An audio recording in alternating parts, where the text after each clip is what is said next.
Hi guys, I'm Karunya Rao, and in Ideas for Profit we tell you what makes Ami Organics an attractive investment bet. After an impressive listing just a few weeks back, Ami Organics has corrected by 30% from its highs. This is broadly in line with the collapse seen in select mid-cap names which are facing headwinds like commodity inflation, logistics challenges and reversal in fund flows. This leads us to evaluate the investment case for Ami Organics, which is one of the few listed plays focused on pharma intermediates for APIs.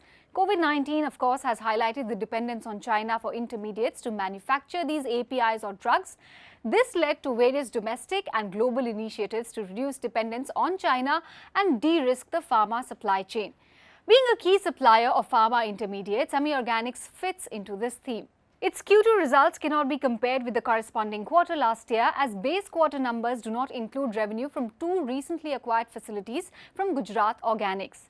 Please note that this acquisition was completed by the end of FY21 and it adds a capacity of 3,600 tons used primarily for preservatives and salicylic acid. Having said that, sequential growth is definitely something worth talking about. Top line grew by 8% and gross margins expanded to 54% on account of better volumes and realizations for pharma intermediates, which constitute 88% of total sales.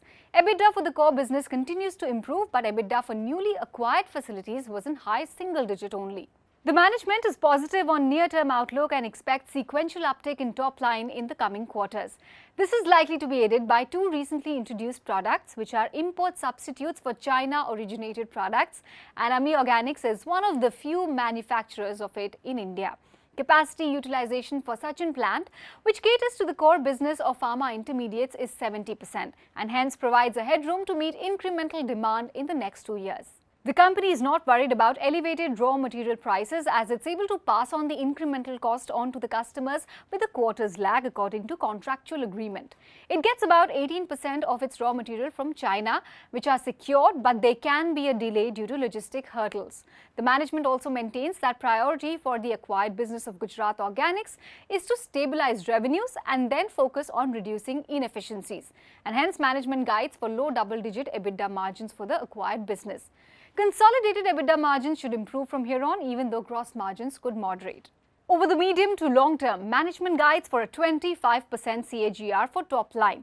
Now, this is mainly a function of both China Plus and Atmanirbhar Bharat themes. Since Ami Organics has a dominant presence in a few pharma intermediates, export opportunities are expected to remain strong. The company is one of the major manufacturers of intermediates for certain key APIs. It supplies a few molecules to innovators for drugs, which should lead to better realizations. The Atmanirbhar Bharat theme along with the PLI scheme have led to various capex announcements in the API space. Intermediates is a key area where import dependence is huge. Hence, a company like Ami Organics is definitely set to benefit. Coming to the balance sheet, Ami Organics has utilized IPO proceeds to bring down debt levels from 135 crores to just 11 crores and hence provides room to raise funds if needed for further investment. We believe these investments may be needed to expand the core business or foray into fine chemicals through new acquisitions in the coming years. Two key risks to watch are client and molecule concentration. Do remember, the company derives 40% of sales from intermediates for two molecules. Secondly, the top three clients constitute around 33% of sales.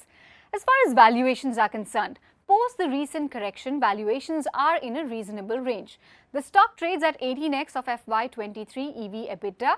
Higher than industry growth is largely contributed by new products, which in turn is a function of R&D strength. Ami Organics has filed 8 process patents in India and 3 applications are also pending.